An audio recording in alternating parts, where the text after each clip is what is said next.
Boys and girls, teachers, how are you? Folks, my name's Dale. I've met many of you before when I've come in and out of your schools, and we've done stuff on biodiversity. Biodiversity, boys and girls, means all living things. I'd be here for a long time if I tried to do all living things, wouldn't I? And I could be cut off at any moment.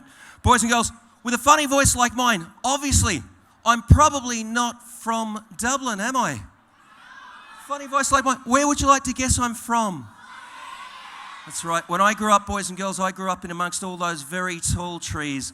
There's some of the tallest trees in the world, and that's a rainforest. Now, it rains a lot here in Ireland, doesn't it? Yeah, there are not that many rainforests, so I spend a lot of times coming in and out of schools doing stuff on biodiversity.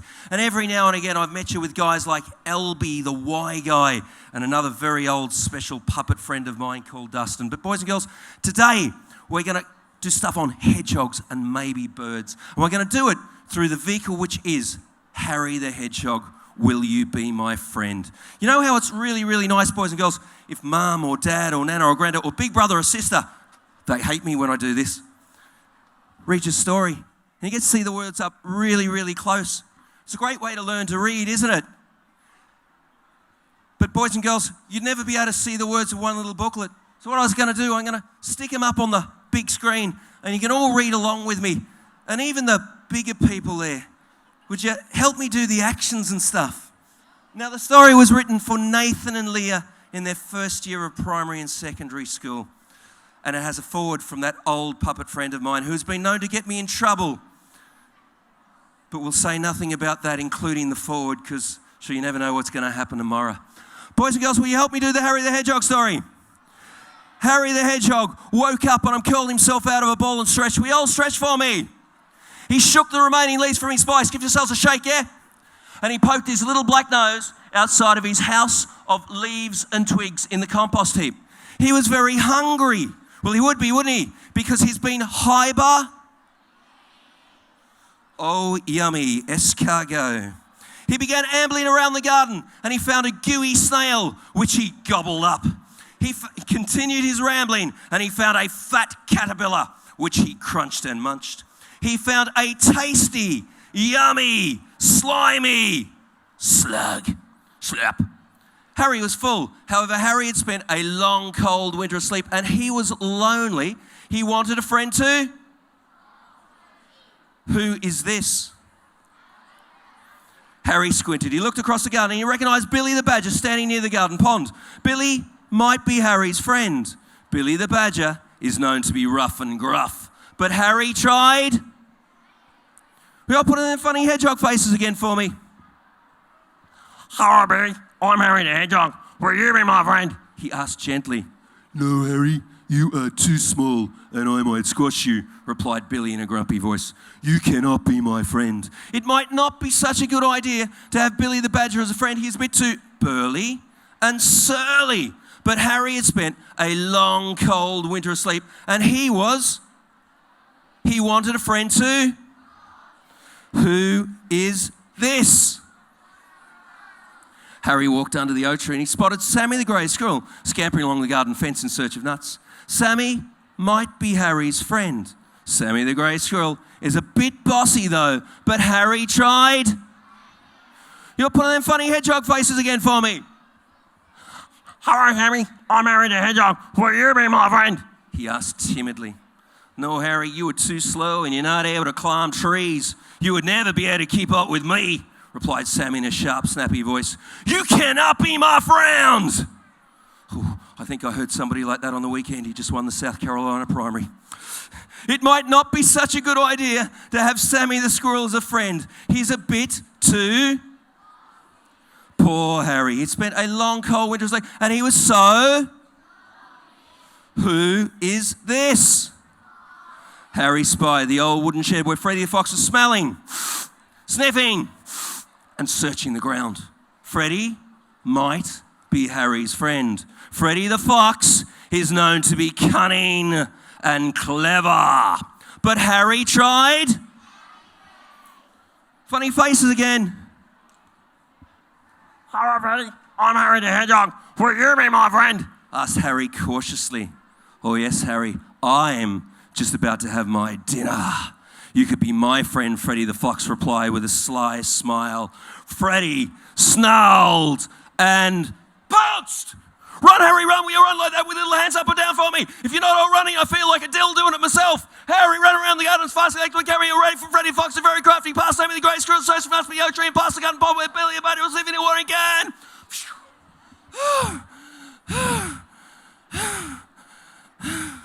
Harry was out of breath. He rested beside a big log heap near the hawthorn hedge. Poor Harry, he had spent a long, cold winter asleep, and he was still very... Where could he find a friend who was not too rough, too bossy, or too crafty? He stared longingly through the nettle patch, and he saw Holly. Holly was a... Harry was shy, but he tried anyway. Oh, look, Holly is a beautiful hedgehog. Will you put on their funny faces again for me one last time? Hello, Harry. I'm Harry the Hedgehog. Will you be my friend? Asked Harry hesitantly. Holly might be Harry's friend. Holly the Hedgehog smiled. Of course, I would love to be your friend, Holly replied in a kind and quiet voice. Harry had spent a long, cold winter asleep, and he was not lonely anymore. Now, Harry and Holly loved to ramble around the garden, past the pond, under the oak tree, and near the garden shed, where they keep a close eye for Freddy the... They're happy gobbling up gooey snails, crunching fat caterpillars, and slurping yummy, slimy, slut. Boys and girls, did you like that? Did you know children's picture books to meet international book standard and regulations are meant to go from 32 pages from front cover to back cover? Did you know that? I didn't know that. This book doesn't go that far. It's not meant to. It's not actually a children's picture book. It's all about caring for hedgehogs, making your own hedgehog hotel, which, by the way, boys and girls, is called a hyberculum. We try that for the big word for the day. The do's and don'ts of looking after hedgehogs, and a nature detective with all the different footprints of the animals we've just met. Boys and girls, next week, or the following week, is the National Tree Week. And boys and girls, I'd like to show you a very special tree. It's the Fairies tree in the Fitzroy Gardens in Melbourne, where I grew up. Now, the Fairies tree was carved in the 1930s by a lady called Ola Cohen. And it's got lots of beautiful carvings of butterflies, bees, and all sorts of different animals. Now, Ola Cohen, when she carved this tree, left a little message for the children of Melbourne.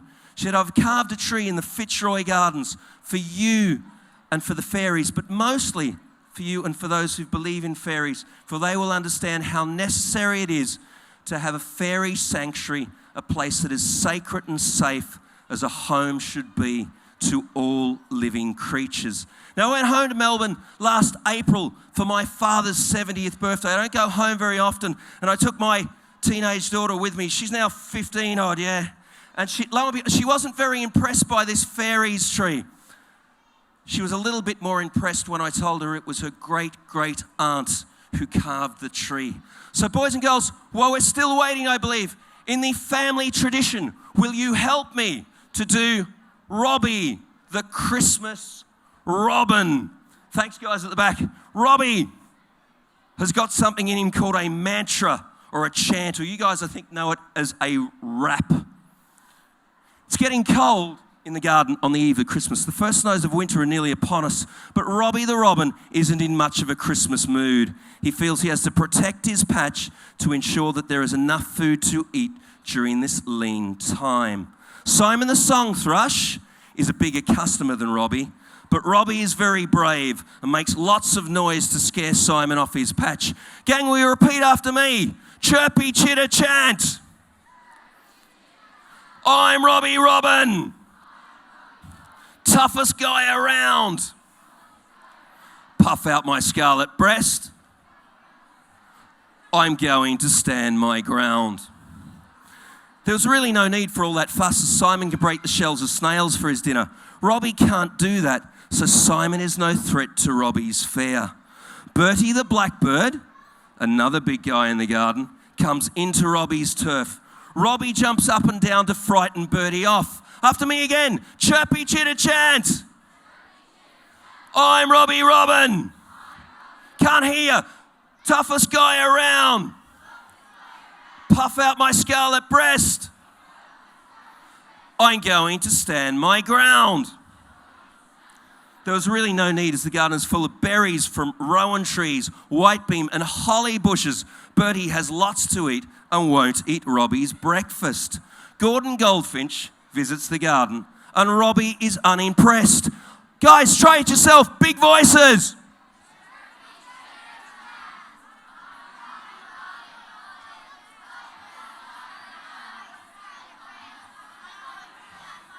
Robbie needn't be that flustered as Gordon's quite happy eating teasel seeds.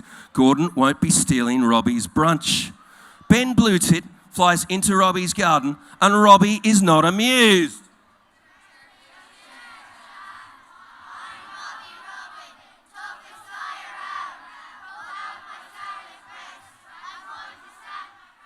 Robbie doesn't need to be that flustered. Gordon's quite happy eating teasel seeds and won't be stealing any of Robbie's brunch. Larry the long-tailed tit alights into Robbie's area and Robbie is raging mad.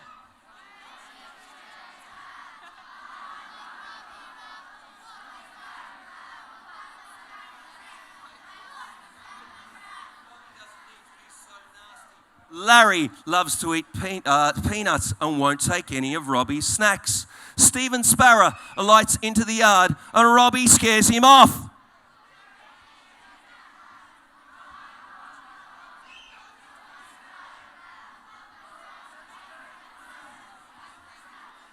Sparrow likes eating scraps of bread from the bird table and won't deny Robbie his dinner. Charlie Charfinch hops into Robbie's patch. Robbie is raging mad. Chirpy chitter chat. I'm Robbie Robin. Toughest guy around. Puff out my scarlet breast. I'm going to stand my ground. We're going to speed it up, guys. Robbie is still hopping mad about all the intruders when he sees Rosie Robin pecking through some leaf litter. Still angry, he keeps jumping up and down. Silly Robbie. He finally recognises it is Rosie Robin looking for grubs. Robbie will have to share. Together they will soon have their own chicks to feed in the spring. Perhaps we can all help Robbie and his feathered friends this winter. It is the season of goodwill. After, and just like the Harry book, it's actually all about caring for birds in your garden, making robin nesting boxes and making bird cake feeders. Boys and girls, mums and dads and teachers, you have been very, very good. I want you to give yourselves a great big pat on the back. I believe I've got to rock and roll. I've got a few trees I have to plant this afternoon out in Black Rock for a plant which is called, for a butterfly called the brimstone butterfly. And the last gentleman to receive one of these alder buckthorn plants I'm planting today got one from me in a school 4 years ago in Sandyford when he came to open up an autistic unit. It's a bit hard to tell this tree by just looking at its buds. The gentleman who's up next knew what it was right away. Boys and girls, mums and dads, slow on. I might see you in your schools over at the spring, summer period for biodiversity stuff. Catch you then.